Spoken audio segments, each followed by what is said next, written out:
podcast edukasi kita hari ini bersama saya Celin Dan saya Seldi. Jadi di sini kita akan membahas sebuah topik besar yang menjadi kebanggaan sejarah luar negeri Indonesia. Halo semuanya, benar sekali Celin. Hari ini kita tidak hanya berdua saja, tetapi kita sudah kedatangan 5 rekan kita, Anggi, Lili, Iren, Lexi, dan Nesa. Kita akan membeda tuntas tentang gerakan non-blok atau GNB. Wow, berarti saya sangat antusias sekali karena materi ini sangat penting bagi kita untuk memahami posisi Indonesia di mata internasional. Jadi mari kita mulai dari akarnya. Nah teman-teman, di sini saya ingin bertanya kepada teman Anggi, bisa tolong jelaskan kepada kami mengapa gerakan non-blok ini sampai harus dibentuk? Seburuk apa situasi dunia saat itu? Baik, terima kasih Celin. Dunia setelah terjadi Perang Dunia II itu terbelah menjadi dua kekuatan raksasa, yaitu ada Blok Barat dan Blok Timur.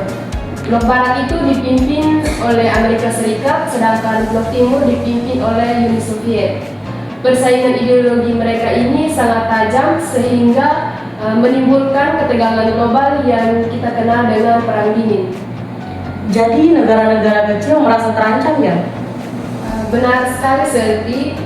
Negara-negara yang baru merdeka merasa tidak ingin terjebak dalam persaingan tersebut. Mereka ingin menjamin kemerdekaan, kedaulatan, keamanan, tidak berpihak pada salah satu blok, sehingga mengapa gerakan non-blok lahir sebagai wadah bagi negara-negara berkembang saat ini. Nah, kalau bicara soal lahirnya gerakan non-blok, nama Indonesia pasti muncul sebagai pelopor. Jadi bagaimana itu antara Konferensi Asia Afrika di Bandung dengan terbentuknya gerakan non-blok? Peran Bandung sangat krusial Celin. Konferensi Asia Afrika tahun 1955 adalah cikal bakal terpentingnya GNB. Di sana lahirnya Dasar-Sila Bandung yang isinya menekankan penghormatan pada kedaulatan dan penolakan terhadap intervensi asing. Saya melihat semangat Bandung Spirit inilah yang menjalankan ruh bagi GNB. Jadi siapa saja tokoh yang paling berpengaruh di gerakan ini?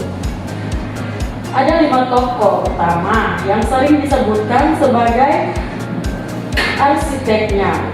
Presiden Soekarno dari Indonesia, Nuhruh dari India, Nasser dari Mesir, Tito dari Yugoslavia, dan Nkrumah dari Ghana.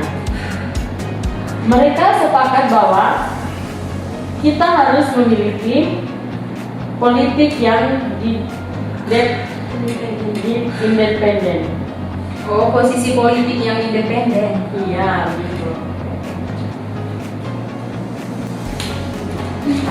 Nah, sekarang saya ingin bertanya kepada teman Iren.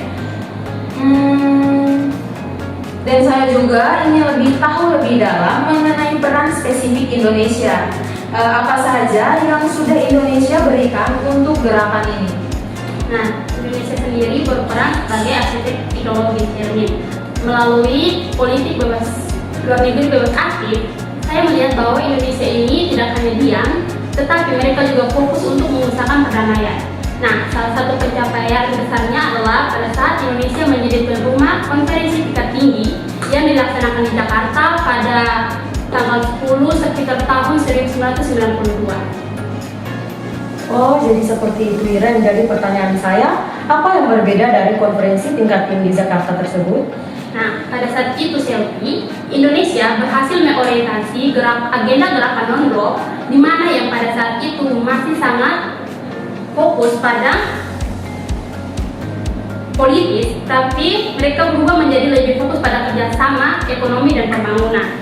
Nah, Indonesia ini juga mendorong penguatan kerjasama antara selatan-selatan, yaitu kerjasama dengan negara-negara berkembang, agar kita tidak terlalu bergantung pada negara maju.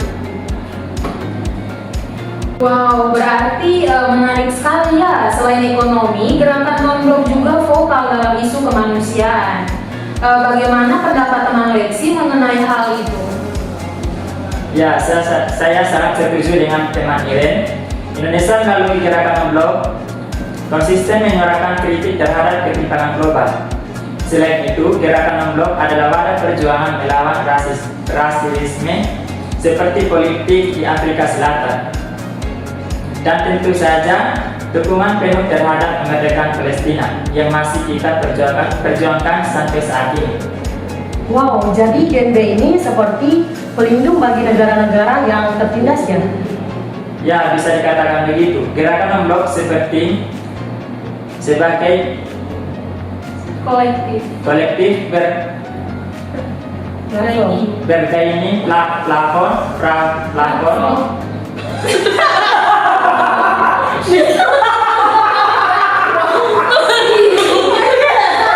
Yang bilang itu bergaining platform. Ya, betul sekali. Jika kita bergerak sendiri, suara kita mungkin tidak akan terdengar. Namun, dengan 120 negara anggota, dunia tidak bisa mengabaikan kita.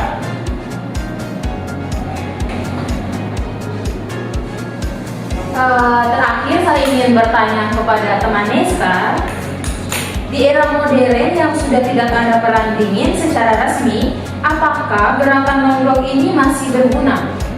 Masih Celin, karena saya mau tegaskan bahwa GNB tetap sangat relevan. Meskipun Uni Soviet sudah tidak ada persaingan antara kekuatan besar seperti Amerika Serikat, Cina, dan Rusia. Rusia tetap ada. GNB saat ini mewakili 55% populasi dunia. Kita masih berjuang untuk reformasi PBB agar lebih adil dan tidak didominasi oleh negara-negara pemilik veto saja. Baik, saya ingin menambahkan bahwa ada isu-isu baru seperti perubahan iklim dan ketimpangan teknologi yang menjadi fokus pada gerakan non-blok pada saat ini. Wah, penjelasan kalian sangat luar biasa.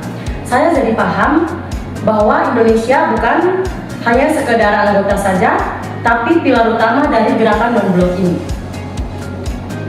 Terima kasih kepada teman Anggi, teman Lili, Iren, Lexi, dan Nesta atas diskusinya.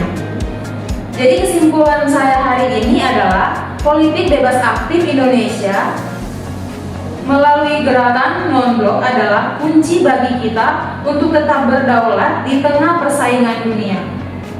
Baiklah, cukup sekian podcast kita hari ini. Semoga bermanfaat bagi sobat pembelajar di luar sana. Jadi saya Celin dan rekan-rekan pamit.